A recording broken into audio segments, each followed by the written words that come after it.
2011, about 10:05 a.m. rather. We will call this meeting of the Texas Weather Modification Advisory Committee to order, and we'll call roll. Frank Riley is present. Don Parrish, Gary Foster, here. James Nance, Here. and Alan Zeman. Here. All right, so we do have a quorum to conduct business. First item on our agenda is approval of minutes from March 3rd. Anybody have any changes or questions? I'll take a motion to approve them. So moved. A second. We got a motion and a second to approve. All those in favor, please raise a hand. The record reflect there were 3, 4, 1 abstention, or? I was late. Okay. All right, so the motion unanimously carried. That now brings us to public comment. And we have one person who's signed up for public comment, Mr. Stephen Polensky. Thank you. From Senator John Corona's office. Welcome, Mr. Polensky. Thank you, Mr. Chairman and members. My name is Stephen Polensky, and I'm here on behalf of State Senator John Corona in his position as chairman of the Committee on Business and Commerce. You're probably aware Senator Corona carried legislation this last session to eliminate this committee, and it did not pass. It did not get a hearing. It came to a stop right there. But he has taken an interest, and he's asked us to get up to speed and get up to date on what y'all are doing and get conversant with it. And so I just wanted to say hi, so you know who I was when I'm in the room, and let you know. And Mr. Chairman, that's really it. Thank you. Well, we're glad you're here. So, It's interesting that he is wants to get acquainted with us since he didn't eliminate us. That's interesting. But I'm pleased that you want to get acquainted with us. You bet. I'm sorry, sir. I didn't catch your name. Stephen Polensky. Thank you. We have a blog that the committee maintains. We have a meeting on October the 4th, but there's nothing that I'm aware of in this area that's actually on that agenda. But if you would like to keep up with what the committee's doing, our blog address is BandC, the letters BANDC, .posterous, POSTEROUS.com.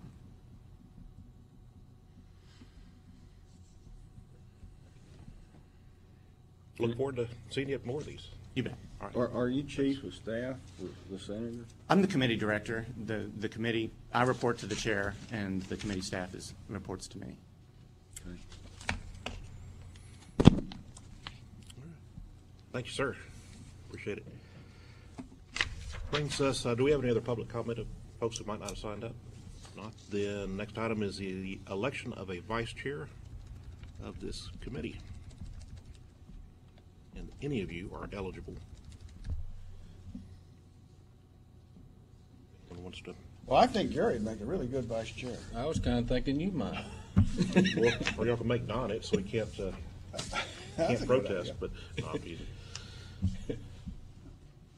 I agree. Well, someone will need to serve in case I can't be here, so whoever would like to do that would be great. Well, since I'm in Austin, I'd certainly be willing to take that on. And I will definitely vote for you. So. Sorry. Well, I'll tell you what. Any other nominations? If not, then we'll close nominations. We only have one nominated, so. I'll move nomination cease. So ordered. So any other questions or comments? In which case, let's all vote. All those in favor of Mr. Nance, please raise a hand. Motion carried unanimously with Mr. Nance abstaining. And so anyway, congratulations and thanks for stepping up. That brings us now to staff reports, briefing from staff and discussion. We have the executive office here. Right, Mr. Chairman, members, I'm Bill Kuntz, the executive director. And first of all, I want to welcome our newest member, Alan Zeman.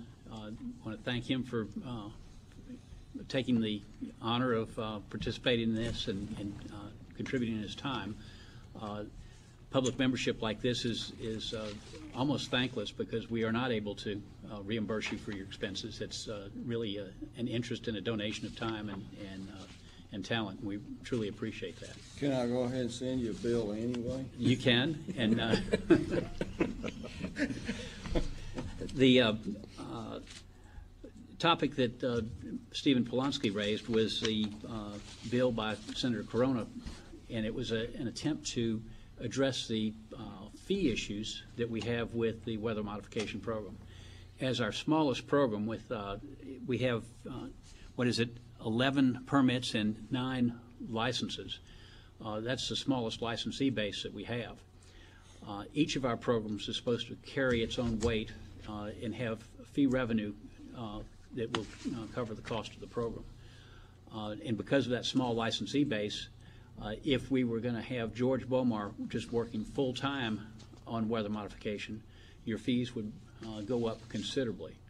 What we've done in order to work with this is that we've used George's skills, his writing skills particularly, in other projects, the strategic planning, the quality award presentation that we did, bill implementation programs, so that we are using his skills in other areas besides weather modification. But even with that, the revenue that we receive from the permits and fees are not covering the time that George is having to put into the weather modification program. Yesterday, the Commission voted to increase the weather modification program fees to bring up some of the revenue that is needed so that we can get a little better balance. Currently, a license fee is $650. That's going to be increased to $750 if the rule proposal goes through at that $100 increase. Permits would be increased to $100 from the $75 fee. That's not going to do a whole lot. That only raises the total revenue for the program by $1,175.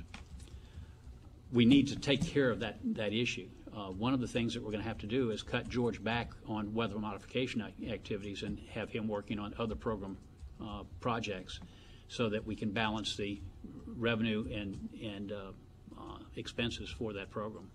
So as we go forward with the rule proposal for fee changes, if the weather modification program sees fit that they want more of George's time, we need to get comments in that, yes, we need to raise the fees even more than what is going to be published by in the Texas Register. So it's something that we do have to address. The bill that Senator Corona had proposed was going to put the weather modification program in the local control so the county commissioners could take care of that program, and that was what we thought would be the best way to handle the issue, still maintaining the program, but taking care of the fee issue for the state. So we just have to start looking at other alternatives, and if anybody can come up with other ideas on how to handle this disparity with fees and expenses, we welcome those ideas. And then I think that's the most recent development that we've had in the weather modification program. I'll be glad to answer any questions that you might have. Thanks, Bill. Any questions? I guess George's salary is the main expense on this. It is, but this having staff here for these meetings is another expense. Yeah. Fortunately, we don't have enforcement activities that are having to be conducted where we don't have the cost of attorneys going to SOA. So it is the program cost, George, Yeah. and then this. One concept that you can use is if George is needed at a meeting in someplace other than Austin, that if the entity that's sponsoring the meeting sent the air ticket to him to get there, that takes things off balance sheet so that it lowers the cost of participation there so that we can stay within the guidelines. Mr. Counsel, have you got some idea of your own how to cure this?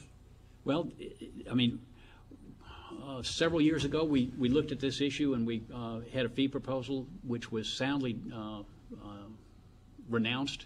That the individual program said no, they didn't have the budgets for that. So increasing fees significantly is something that we tried once and was not the solution that we needed. So we've been trying to look at different ideas. That's where Senator Corona's bill really offered the best solution that we thought, but that just didn't take hold either. I try real hard not to comment when I get on a new board, but I'm going to comment. Feel free. I'm aware of what the senator's bill was, and of course read it at the time. And the Trans-Pecos weather modification program is by no means the largest in activity, but we're by far the largest in land area.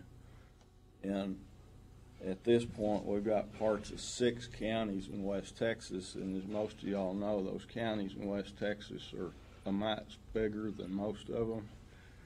And we would end up dealing with 6 commissioners' courts.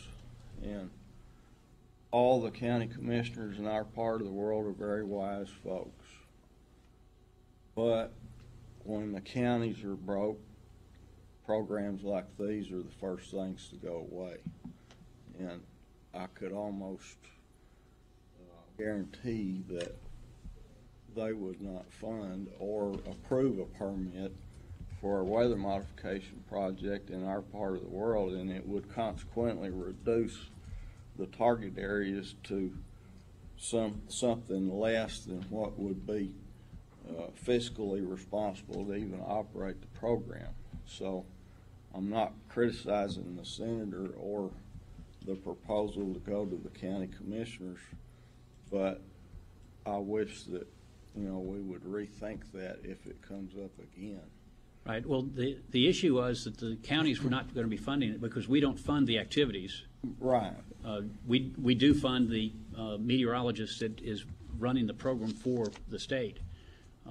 So that's. But in some cases, some of the weather modification programs are partially funded by county governments, and as is universal, I think, in weather modification in general,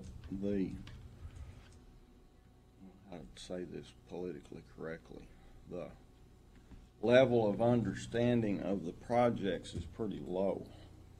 And when you try to start explaining that, not only to commissioners' courts, but to the public, I mean, you guys are all weather modification guys. You know what I'm talking about. It's just hard to get them talked into it.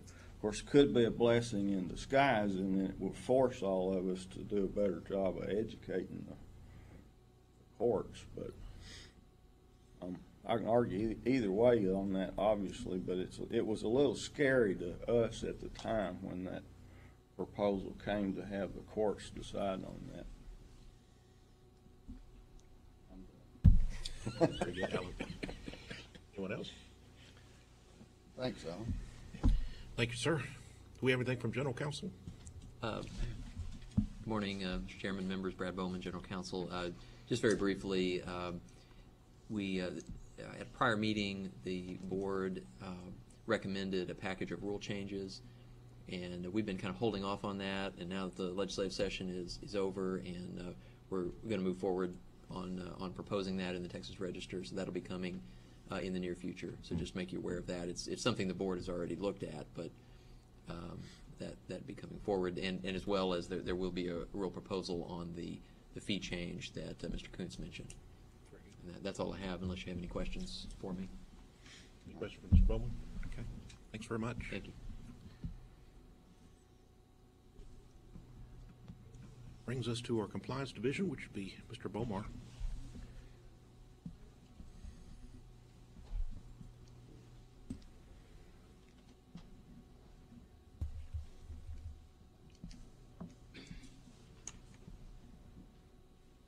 Good morning, Mr. Chairman, members of the committee. I'm George Bomar, Program Specialist in Weather Modification for the Texas Department of Licensing and Regulation. First, wanted to address the status of rain enhancement activity that's ongoing in Texas at the moment. We have 6 rain enhancement projects covering nearly 30 million acres, or nearly a quarter of the land area of Texas. These projects all operate, of course, under permits that are issued by TDLR as well as licenses. The licenses for fiscal year 11 will expire in about 7 days, and so we have on the agenda today an action item for consideration of requests from these projects that their licenses be renewed for fiscal year 12, which will begin on September 1. Suffice it to say, this has been an extremely challenging year because of the exceptional drought that continues to plague all of the project areas. The heat wave this summer has made it difficult for the projects to find seedable cloud conditions. Just here in Austin yesterday, we made history in that we experienced the 70th day of 100-degree heat, and that number continues to climb. And when you get temperatures near 100 degrees, you seldom get towering cumulus, and thus cloud seeding projects are strictly in a monitoring mode and in a hopeful mode that there will be a population of clouds develop in the not-too-distant future.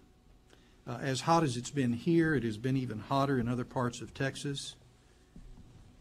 San Angelo has now had 85 days of 100-degree heat, and San Angelo is in the center of one of the rain enhancement projects. That broke a record that previously had been 60, so that's an indication of just how ferocious this heat wave has been.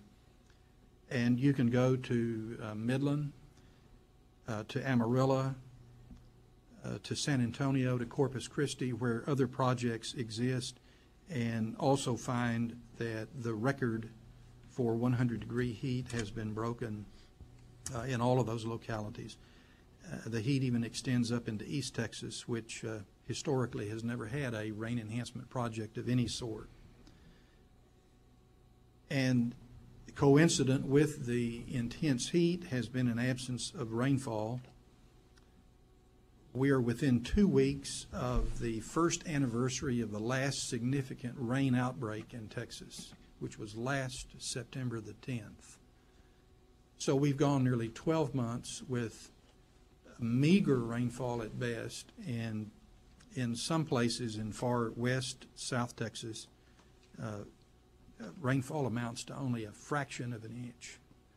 Suffice it to say, we're about to end a 12-month period that will be the driest in Texas history, and our history goes back to just after statehood in 1845. This episode of intense heat and lack of rainfall is a once-in-a-lifetime experience. In fact, the data suggests that we're probably looking at a 150 to 200-year event with the heat and the absence of rain lasting as long as it has. There is later on the agenda some reports from our field meteorologist as well as our project directors, and so I'll just end this segment of the Compliance Division's report on current cloud seeding activities by saying, in spite of the fact that we've had an intense drought and a historic heat wave in place for months, we still have had occasions to find seedable clouds. In the month of July, the project that's based in Carrizo Springs had a dozen operational days. When aircraft were launched, young thunderstorms were identified and seeding materials were dispensed. And so in one regard, what we've always suspected, when you're in the middle of a bad drought, it's the least optimal time to be doing cloud seeding, has been substantiated. We've also found that there are occasions when there is significant cloud development that can be worked even when we are in the throes of a horrible drought. When the projects were constructed a dozen or so years ago, the message given was putting a cloud seeding project together and hoping for a lot of success in the middle of a bad drought is probably going to disappoint the people that sponsor and that pay for such a program. But the key to long-lasting success is to stay with the technology and use it, not only when you're in a drought, but once you're out of a drought. And I'm gratified to see that these projects now have histories that last over 12 years. They've weathered several droughts and give every appearance of continuing to push ahead using the technology that we have in place. And hopefully there will be some new technologies come down the line in the next few years that will help us deal with severe to extreme drought situations like the one that we're facing now. The next item on the report from the staff is the latest statement on weather modification capabilities by the Weather Modification Association. And I shared this new statement with you by mail, and just wanted to point out a few of the highlights of this capability statement that is in the process of being adopted by the National Association. The WMA, or the Weather Modification Association, has membership in virtually every state west of the Mississippi River, and the WMA even has members from states that are further east. The WMA consists of state entities that regulate and even in some cases sponsor weather modification activity. The WMA also consists of those individuals that work for organizations that actually do the cloud seeding in the mountainous west as well as in the Great Plains area.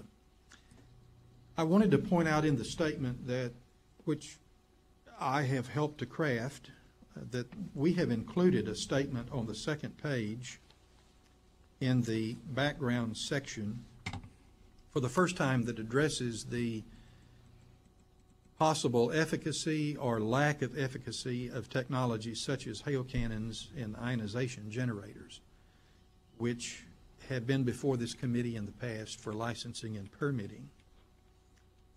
There is a statement stating claims regarding other methods of intentional weather modification involving hail cannons and ionization generators have not been scientifically substantiated to date, and the WMA does not currently endorse those methods. And it's significant that we have this in a capability statement because we do get inquiries from people wanting to know, should we invest in technologies that are not conventional? There is also a statement in the draft document that states no significant adverse environmental impacts have been found due to the use of silver iodide. And then there are sections describing the types of weather modification that are ongoing in the country at the moment. Fog and stratus dispersal, I want to just highlight the one statement. The effects from dispersing supercool fog and stratus are easily measured and the results are highly predictable. It's the most successful aspect of weather modification in this country, getting rid of fog at commercial airports. Under winter precipitation augmentation, the capability statement says increases of 5% to 15% in winter season precipitation have been consistently reported in target areas that are effectively treated by cloud seeding projects. Of the various cloud seeding technologies that are used in the semi-arid West, snowpack augmentation is the farthest along to being proven scientifically. And the statements in this capabilities document clarify that. Under summer precipitation augmentation, the statement that I want to highlight is results from research projects conducted on summertime cumulus clouds are encouraging but somewhat variable.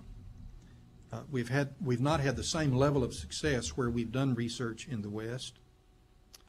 Some of the research has been as encouraging as what we have found in Texas in the 80s and 90s. Other research has raised more questions, but then I guess good research, if it is successful, does exactly that, raises new questions while shedding more light on questions that have previously been asked.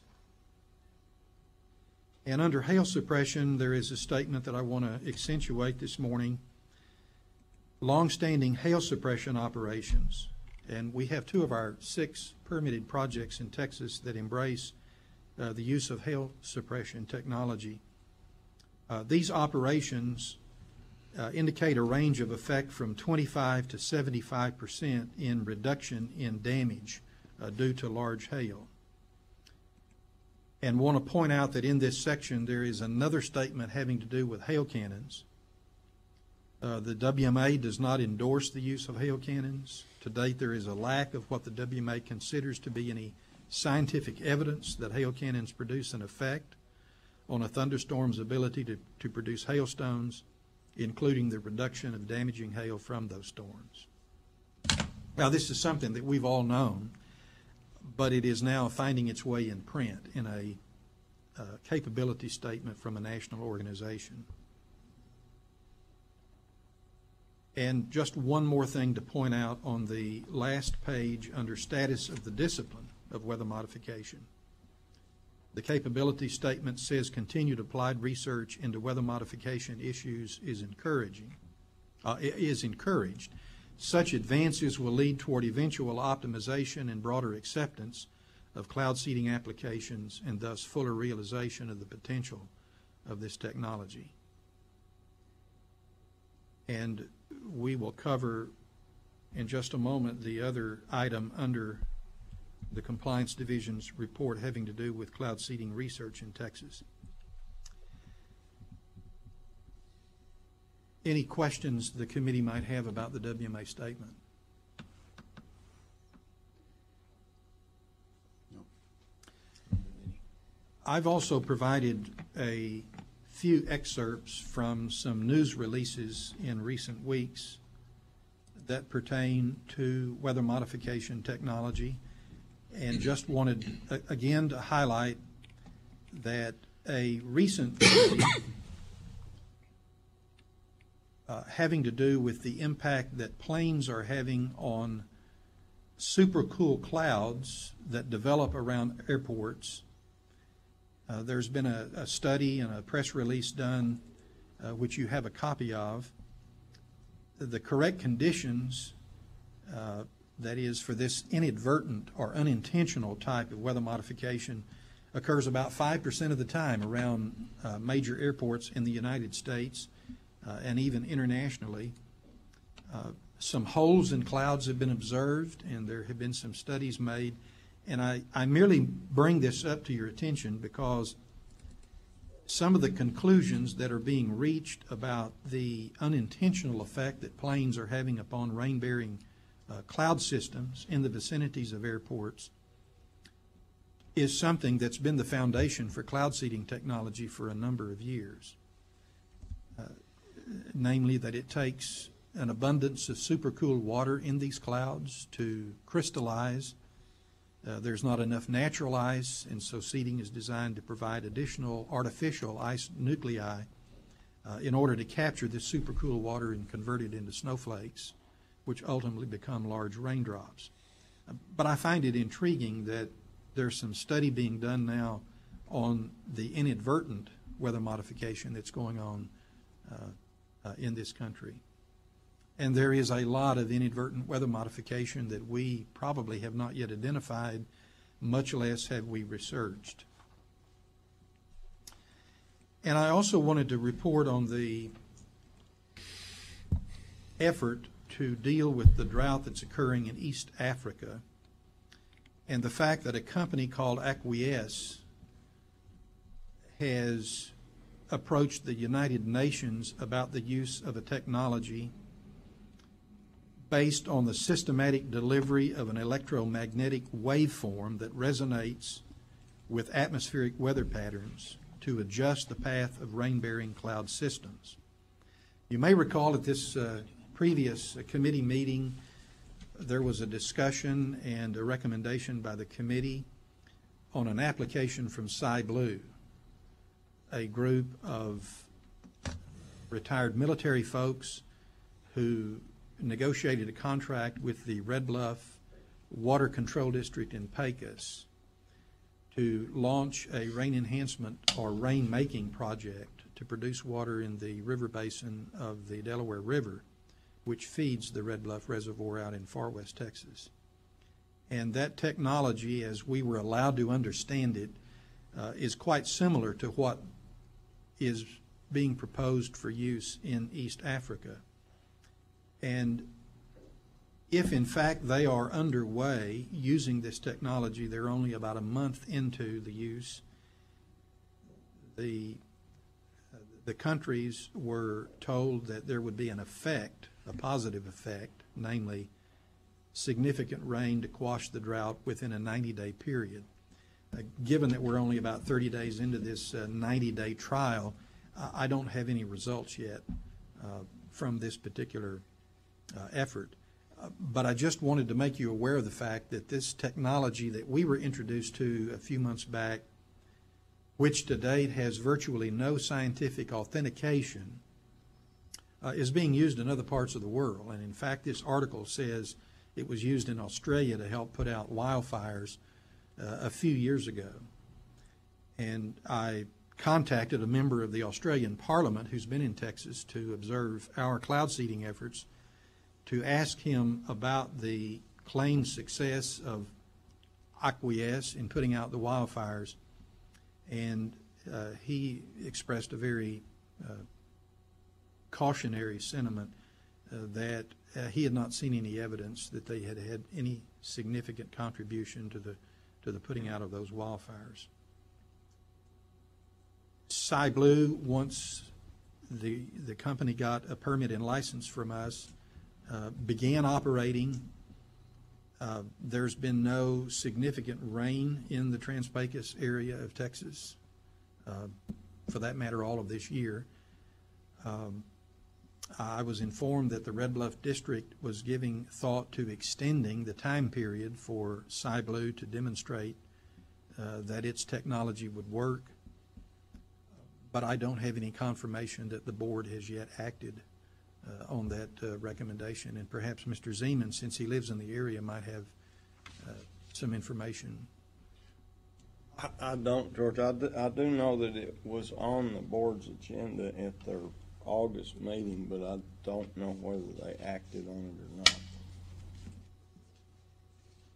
not. I did inform SciBlue that their license would expire at the end of August and provided an application for them to request renewal of their license, and I have had no response. And so that license renewal is not up for our consideration today. And without renewing the license, then the permit will lapse, and if SciBlue is to do any future work for anyone in the state of Texas, they will have to go through the permit process again.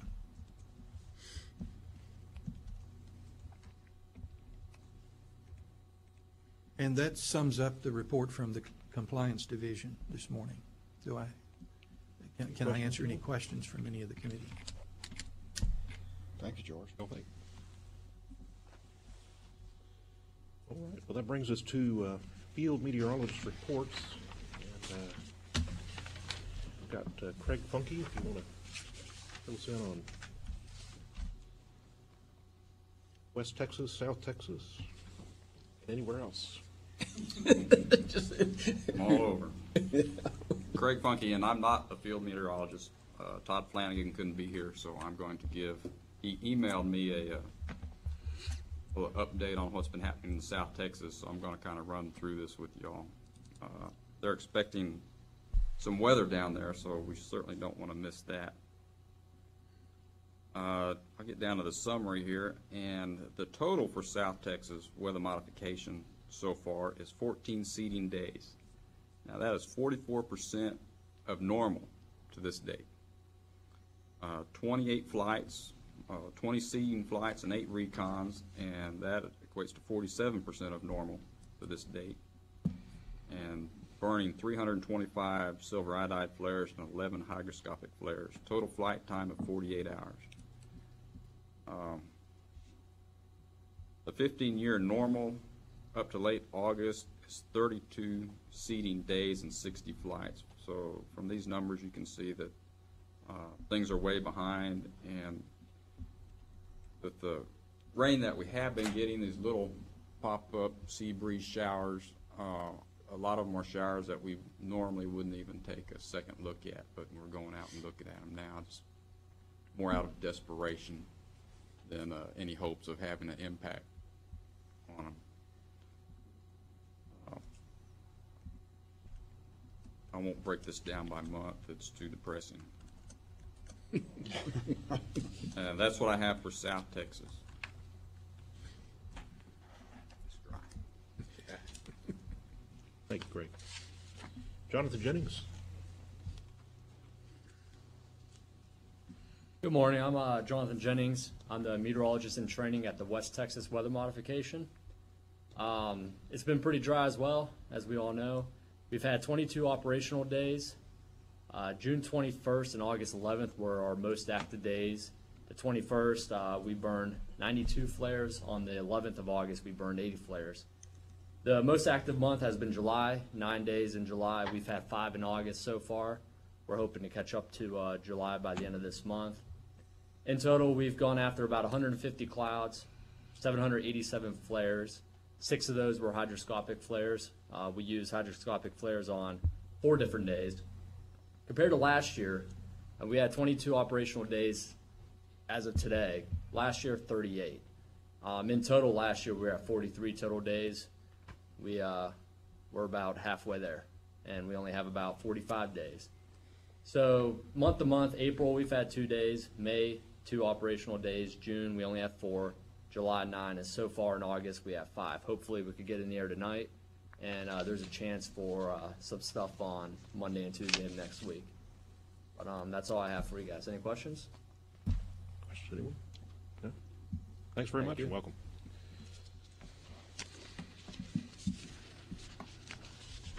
Yes, sir.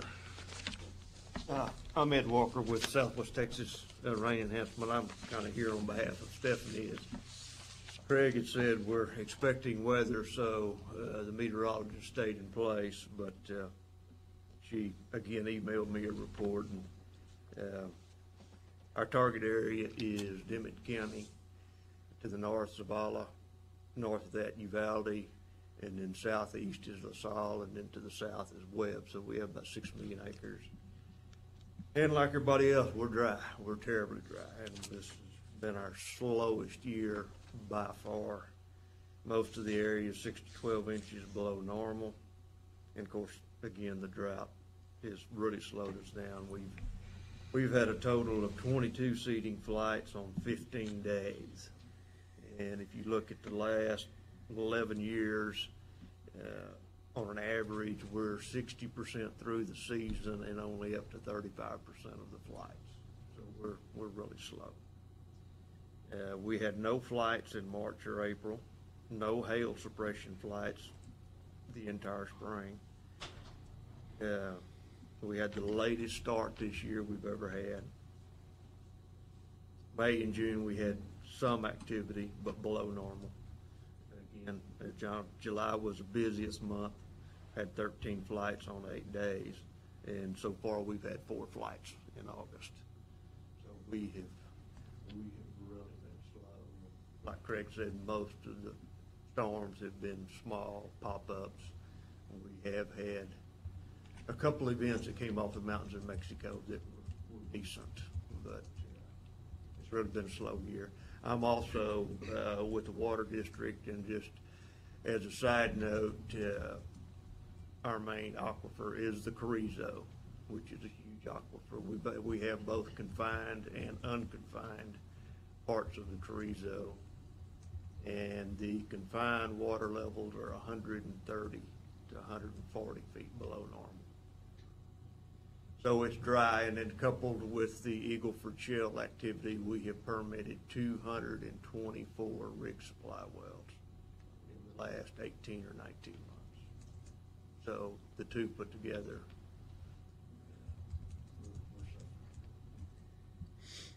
that's all I have.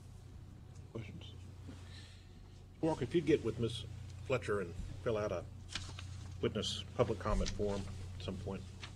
before you get out Well, of I here. asked if I needed to. Oh, I suppose you're gonna be- maybe not. Does he need to? He does. I think it would help us for our record if you wouldn't mind. Ms. Turner, anyone else on the weather field modification? All right. That now brings us back to Mr. Bowmore, item H, consideration possible recommendation on application for Texas weather modification license renewals. for 2012. Mr. Chairman, George Bomar again. We currently have 9 licensees. We have not heard from one of them regarding a renewal of the license. The other 8 entities are the 6 rain enhancement projects, some of which you've heard from this morning, and 2 licensees that operate the anti-hail device, Belding Farms in far west Texas near Fort Stockton, and Color Spot Incorporated near Troop, Texas. For the first time that I can ever recall, we are renewing the whole set of licenses without any licensee making any changes in the personnel to be put on the license. And so everyone that you see named on the applications is currently on the license, and the request is for renewal of the license with those names intact. I'm happy to discuss any of the license applications and any of the people that are mentioned on the license applications, but they are the same individuals who are currently licensed to operate in the state of Texas. George, just to cure part of my normal ignorance, explain to me about Color Spot. Yes. There is a huge plant farm near Troop, Texas, that previously was owned by Powell Plant Farms, who first applied for a license and permit from the state agency administering the Weather Modification Act at that time, the Texas Natural Resource Conservation Commission. And the TNRCC determined that the use of a hail cannon fell within the scope of the Weather Modification Act, and so TNRCC issued a license and permit, and that company has maintained its license and permit to operate the hail cannon ever since. 4 years ago, new ownership, Color Spot Incorporated, bought the farm, and they continue to use the anti-hail device. The meteorologist on the license is Archimedes Ruiz, who has... I didn't realize they'd changed the name. I knew about the, but I didn't realize the new name, I guess. Right. That plant farm is located near Troop, Texas. At one time, there was a second plant farm out near Fort Davis that used a hail cannon, but that plant farm has been closed, and in fact was severely damaged by the wildfire that broke out in the Fort Davis area back in May.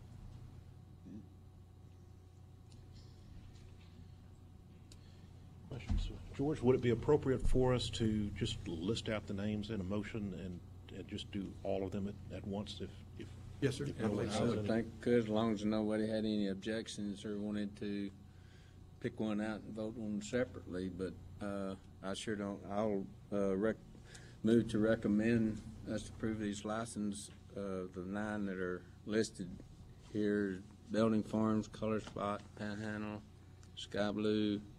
Sky Blue didn't reapply. Oh, that's right. They did not. They did not. So scratch that from your list. Okay, and Soar, South Texas, Southwest Texas, Trans-Pecos, and West Texas. Got a motion? Do we have a second? Second? So we've got a motion and a second to approve all weather modification license To recommend. approval. To recommend. To recommend it. Yeah, to recommend it, because we're not doing it. All right. And a motion and a second. All those in favor, please raise your hand. Motion unanimously carried. Brings us to item I, consideration possible recommendation on application for weather modification permit from Weather Imaging. This is quite an interesting story, and I'll tell it as succinctly as I can. I was contacted about 3 months ago by a gentleman living in South Dakota by the name of David Smith. He had been looking on the internet to determine how weather modification might be regulated in the state of Texas. He found the TDLR website, learned about our licensing and permitting process, and called to say that he was aware of how bad the drought was in Texas and that he had a technology that he felt could successfully address the need to break the drought. And he described what he calls weather imaging and said that he wanted to use that technology to try to improve the situation here in Texas, but that he had read the law and knew that he had to have a license and permit. And so he wanted me to outline for him the process that he would need to go through in order to get a license and a permit. He provided a one-page description of what he calls the methodology of weather imaging, and you have that before you. He claims that this originated with his father, who passed away about 11 years ago, and since that time he's repeated the process about 15 to 20 times with what he claims is a 100% success rate. And there is a description of the process that he uses. It essentially consists of a large mirror that he claims can have an impact upon atmospheric processes using electromagnetic radiation that is reflected by the mirror. And as you can see, he very sparingly describes the theory on which this is based. He says, I've only done this in South Dakota with no failure of it working. He sees no reason for it not to work in Texas. And I subsequently sent him a list of questions because I felt his operations plan or his description was inadequate. And I raised a number of questions, and he provided me with some answers. I've had several phone conversations with him since to try to fill in some gaps. I feel I've only been partially successful in getting a little bit of additional information. Suffice it to say, I'm totally unfamiliar with this procedure, and my inclination is, in looking at the law and how weather modification is defined in the law, namely as controlling or attempting to control the weather using artificial methods. He says that his methodology is strictly natural. He doesn't use anything other than a mirror. And so on that basis, it would seem, since he's not using anything artificial, then his contemplated weather modification activity really doesn't fall under the definition that's in our statute.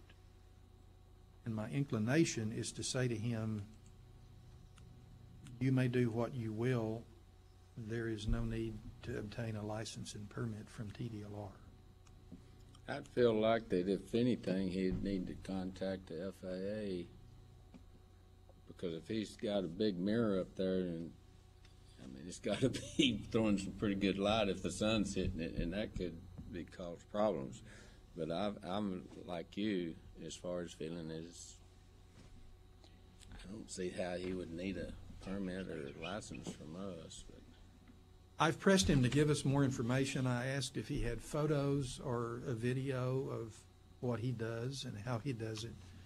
And he says no, that he's not done that because he doesn't want his technology to get in the wrong hands, that it could be used adversely. And he's willing to come down here on his own expense and do a demonstration project. Yes, he said he would. I think more power to him if he can do it. Same as the Sky Blue project. I know there's no water in the reservoir, but we could hardly turn them down if they say they can do it. I want to point out that he's not submitted an application yet for either a license or permit. He's wanting us to tell him, do you need one? And he's even looked into getting liability insurance, which is a requirement to get a permit.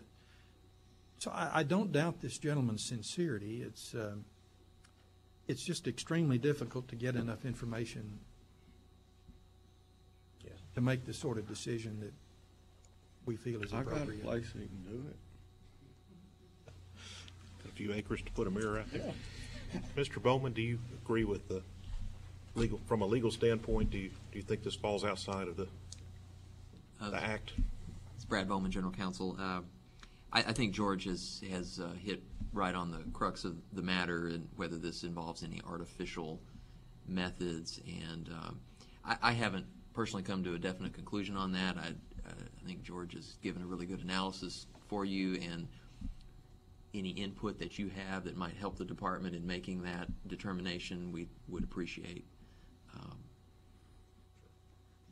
Well, I agree with George. I think we ought to let him go. There's a solar farm down in the south of San Antonio that has a whole bunch of mirrors, and so I don't know what the relationship they have with the FAA, but that's one heck of a solar farm down there. So, Have they had any rain? oh no, they're producing electricity. Has it caused any rain? George, I don't disagree with your analysis. I don't know that we need a formal vote on that at all. But Not necessarily. There's nothing really pending for your approval, but we just wanted some input from you.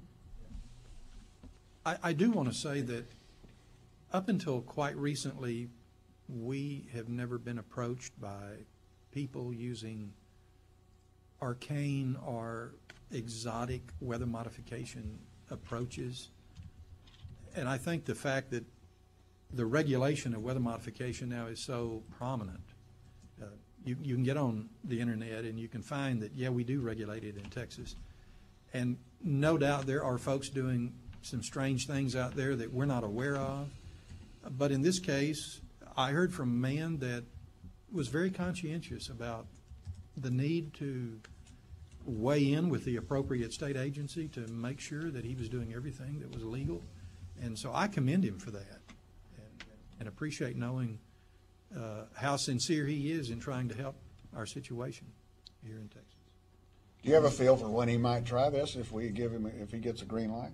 I know that he's talked with a water district in West Texas, and it's conceivable that he might visit this fall and perhaps do a demonstration. So it'll be interesting to meet him and see what happens. Yeah. Can we make that an agenda item for the next meeting? or just give us an update. Be happy to update you on that. Yeah. Any other questions on this item? Well, that brings us to item J, recommendations for agenda items for the next meeting. We just covered one of those. Anything else, folks, from up here? I know George will probably have a list of things. Mr. Chairman, George Bomar again. I did provide a current list of permits in effect, and you'll note that we have a couple of permits that are going to be expiring in coming months. The rain enhancement permit of the Southwest Texas Rain Enhancement Association, that's Ed Walker's project. That permit expires in November. And then the Panhandle Groundwater Conservation District's permit will expire in March of 2012. And so I anticipate that we'll get requests to renew those permits sometime in the late fall or early winter. So a meeting near the end of the year would be appropriate. Brings us to item K. Oh, it would probably need to be before, November the 4th, because of the Southwest Texas, or no? The association normally doesn't operate beyond November, correct? Well, our cutoff date's November the 15th, but we have only flown in November 1 or 2 times. So would the association want a permit to become effective as soon as the current permit expires, or would you be okay with going several months with? I would say have it follow. When one goes out, the other one comes on. Is there any way that we could give a 2 or 3 month extension on this because of that, so we could do all these?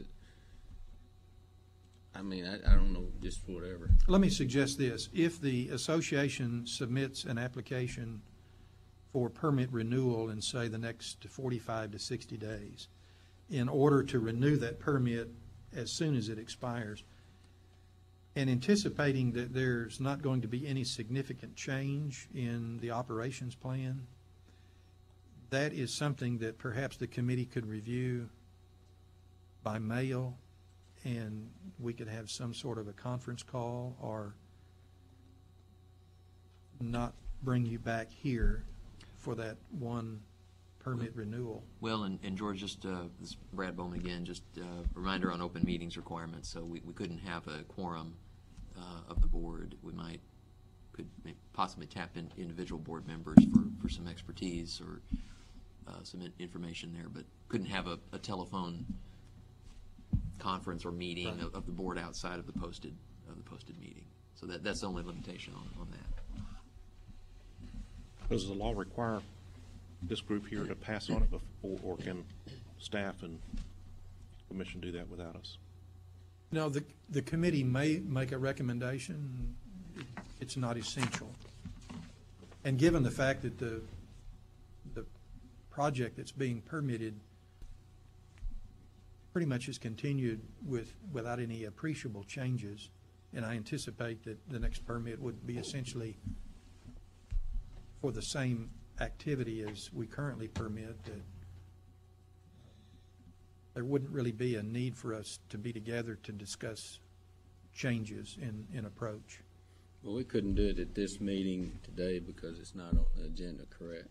And we do not yet have an application Well, I from the mean, association. what I'm saying is, we couldn't say if and when the application comes in and there hasn't been any changes to the application from the previous permit, well then, we would have recommend to go ahead and, or this board would recommend to go ahead, but can we do that without it being on the I agenda? don't believe so. No, unfortunately. Couldn't forget what I said. Good try. Yeah. It was a good thought.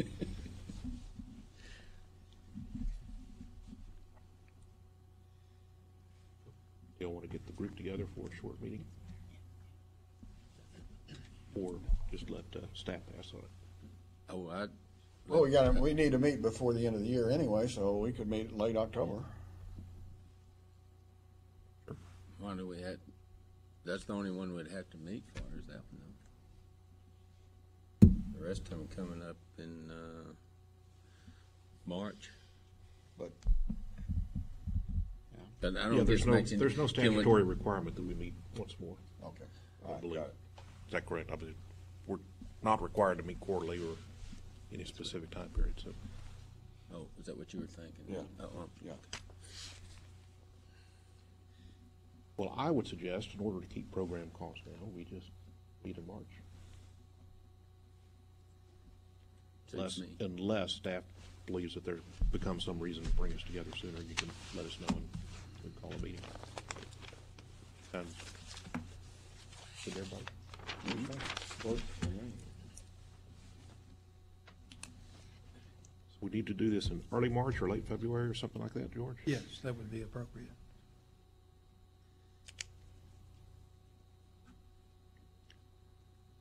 Thursdays are not a good day for me. We could meet on a day other than a Thursday. It's a really good day for me. No. Anybody What else other have, day would you, I mean, I don't like it on Fridays, but Well, people like Tuesdays? no more often than we meet. I can live with it. So it's not, that's not a problem. yeah. And I don't have that far to drive. I was fixing to say that. I don't have that photograph. So disregard the Thursday Disregard one.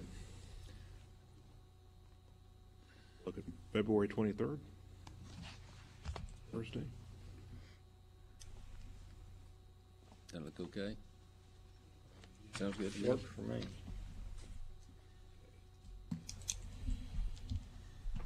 Just by consensus, we'll just say that will be the next meeting. Oh, Okay. all right. Folks, that brings us to item number L. We have no further business before us, so at about 11:07 or 10, we are adjourned.